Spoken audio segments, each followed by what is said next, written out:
Hello दोस्तों। आजकल बाप बेटे का डिस्कशन क्या होता है। पापा बोलते हैं कि भैया ये वाली साइकिल ले ले। बेटा बोलता है कि नहीं, मुझे तो ये गियर वाली चाहिए, मुझे महंगी वाली चाहिए। पापा कहते हैं कि हम लोग मनाली घूमने चलते हैं। बेटा बोलता है नहीं, हम तो स्विट्ज़रलैंड जाएंगे। विचारों का नहीं मिलना एक गैप है। और जनरेशन गैप क्या है? जनरेशन गैप है किन्हीं परिवार की दो पीढ़ियों के बीच का गैप। जैसे हमारे पेरेंट्स और हमारा गैप, हमारे ग्रैंड पेरेंट्स और हमारे पेरेंट्स का गैप। तो जनरेशन गैप तो हमेशा से ही रहा है और हमेशा ही रहेगा। बात यह है कि इससे कैसे निपटा जाए। और इसके बहुत सारे उदाहरण हैं, बहुत सारे उदाहरण हैं। पापा ने बोला कि शाम को जल्दी आ जाया कर। तो बेटा बोलता क्या फ़र्क पड़ता है, 8 बजे के बजाय 9 बजे आऊँ तो हर चीज़ के पीछे रीज़न होता है। और मेन बात यही है कि हम एक उस रीज़न को समझे, एक दूसरे की इज्जत करें। नई पीढ़ी पुरानी की करे और पुरानी पीढ़ी नई पीढ़ी की इज्जत करे। फैमिली में भी यही चलता है। और मेरा ये कहना नहीं है कि हमारी पीढ़ी अच्छी है या हमारे आगे आने वाली पीढ़ी अच्छी है या हमारे पहले की पीढ़ी अच्छी है या बुरी है। मतलब सबका अपना अपना एक इम्पोर्टेंस है, अपनी अपनी स्पेशलिटी है। तो हमें एक दूसरे का रेस्पेक्ट करने की बहुत ज़रूरत है।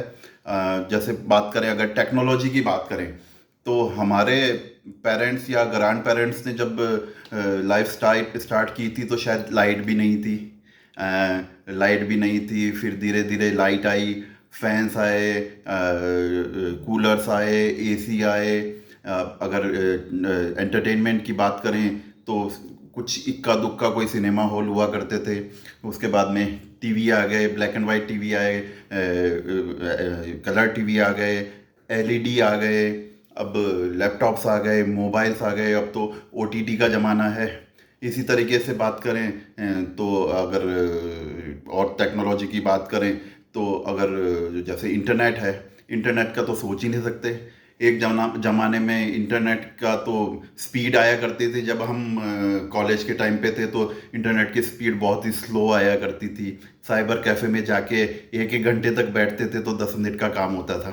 अब वो 10 मिनट का काम अब 1 मिनट में हो जाता है। अब तो 5G आ रहा है। तो पेरेंट्स हमेशा सोचते हैं कि हमारे आगने वाली पीढ़ी तो बच्ची है, बिल्कुल बच्ची है, लेकिन उनकी समझ और इंटेलिजेंसी कहीं ना कहीं हमसे ज़्यादा ही हो सकती है। क्योंकि उन्हें जो एक्सपोज़र मिला है वो हमें नहीं मिला, और हमें जो एक्सपोज़र मिला वो हमारे से पहले वाली पीढ़ी को नहीं मिला। तो टेक्नोलॉजी की जहाँ तक बात की जाए, नॉलेज की बात, कुछ चीज़ों में नॉलेज की भी बात की जाए, तो हमारी आने वाली पीढ़ी हमेशा ही अधिकतर केसेस में हमसे आगे ही रहती है। आज भी कुछ चीज़ें मोबाइल या कंप्यूटर में होती हैं, हमें ही नहीं आती, हमारे बच्चों को आती हैं, जो कि हमसे आधी एज के भी नहीं हैं, वो कर लेते हैं। बात अगर एक्सपीरियंस की आए, अगर जैसे मुझे आज भी कोई चीज़ समझ में नहीं आती या कुछ डिसीज़न लेना है समझ में नहीं आ रहा, तो मैं अपने पापा के पास में जाता हूँ, मम्मी के पास में जाता हूँ कि ये है, इसमें कैसे करना है, तो उनके पास जवाब तैयार रहता है। तो ये वो पीढ़ी है, उनका एक्सपीरियंस ही है जो हमें इमीडिएटली सॉल्यूशन दे देता है, जवाब दे देता है।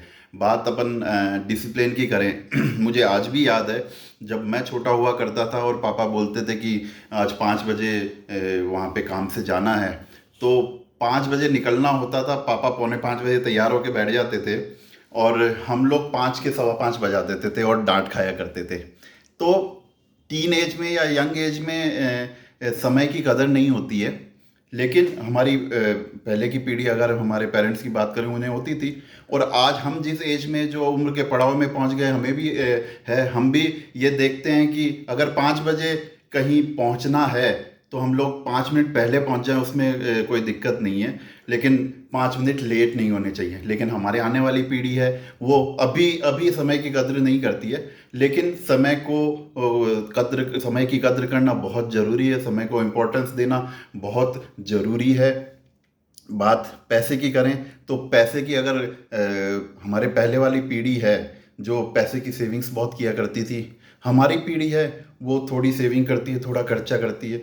और अभी जो पीढ़ी है थोड़ा सा ठीक है यार, मतलब 1,000 रुपए की कोई चीज़ 1,000 की तो है पापा ले लो। लेकिन आज से पहले 100 रुपये भी बहुत ज़्यादा लगा करते थे, कुछ सालों पहले 100 रुपये भी बहुत ज़्यादा लगते थे। बात फैशन की करें तो फैशन का हमें पता ही नहीं होता है आजकल फैशन में क्या ट्रेंड चल रहा है। हमारे बच्चों को पता रहता है कि आजकल कौन सी जीन्स चल रही है, किस तरह के शर्ट्स चल रहे हैं, टी शर्ट चल रही हैं, कौन से शूज़ चल रहे हैं, क्या कलर्स चल रहे हैं। आजकल तो कलर्स भी चलते हैं। पहले ऐसा नहीं हुआ करता था कि कलर कोई सा भी पहन लो यार। बस ये होता था कि कभी टाइट पैंट चल रही है, कभी बेल बॉटम चल रहा है, कभी शर्ट लूज चल रही है, कभी शर्ट टाइट चल रही है, कभी हाफ स्लीव्स चल रहा है, कभी फुल स्लीव्स चल रहा है। इतना ही होता है। शूज़ में दुनिया भर की चीज़ें आ गई हैं। तो फैशन की बात करें तो हमसे ज़्यादा नॉलेज हमेशा रखती है नई पीढ़ी, क्योंकि वो अपडेट रहती है, वो टच में रहती है, कंप्यूटर्स के, लैपटॉप्स के, मोबाइल्स के, हमेशा टच के अंदर रहती है। और बाकी तो मैं ये कहना चाहूँगा कि जैसे वर्क प्लेस की बात होती है तो सीनियर हमारे ऑफिसर्स होते हैं या सीनियर मैनेजर्स होते हैं, वो हमेशा जूनियर स्टाफ को या सबॉर्डिनेट्स को एकदम बिल्कुल खड़ूस लगते हैं, लेकिन उनका एक्सपीरियंस है, इसीलिए वो इस पोजीशन पे पहुंचे, इतने सालों का उनका एक्सपीरियंस है।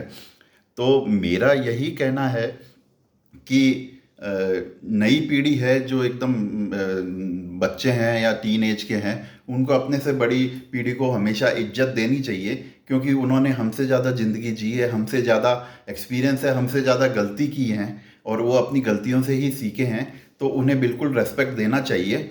और अपनी बात बहुत सी चीज़ों में हम लोग सही होते हैं, तो अपनी बात को सही ढंग से प्रेजेंट करना चाहिए। उन्हें समझाना चाहिए कि मैं ऐसा करना चाह रहा हूँ तो क्यों करना चाह रहा हूँ। और बड़ी पीढ़ी की बात करें या मतलब सीनियर पीढ़ी की बात करें, हम हमारे पेरेंट्स की बात करें या बच्चे हमारी बात करें, तो सीनियर पीढ़ी को भी ये सोचना चाहिए कि हर चीज़ को थोपे नहीं, बच्चों को समझाएं कि टाइम पे होने का क्या फ़ायदा है। आज ये इतना महंगा प्रोडक्ट मत ले, अभी कुछ टाइम, कुछ महीनों बाद या कुछ दिनों बाद यूज़ का नहीं रहेगा। पैसे की कद्र करनी चाहिए।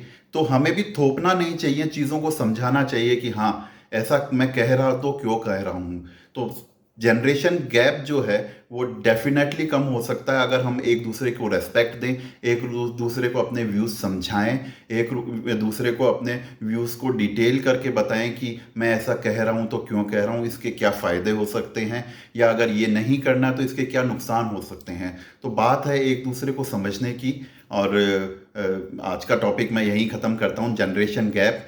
तो कोशिश है इस जनरेशन गैप को कम करने की। तो आशा है मैंने शायद कुछ अच्छा इनपुट दिया होगा। अगर आपको मेरा ये वीडियो पसंद आए तो लाइक ज़रूर कीजिएगा, शेयर कीजिएगा। और मेरा अगर ये चैनल पसंद आ रहा है, मेरे वीडियोस पसंद आ रहे हैं, तो मेरे चैनल को सब्सक्राइब करना मत भूलिए और साइड में बेल बटन दबाना भी बिल्कुल मत भूलिए। Thank you.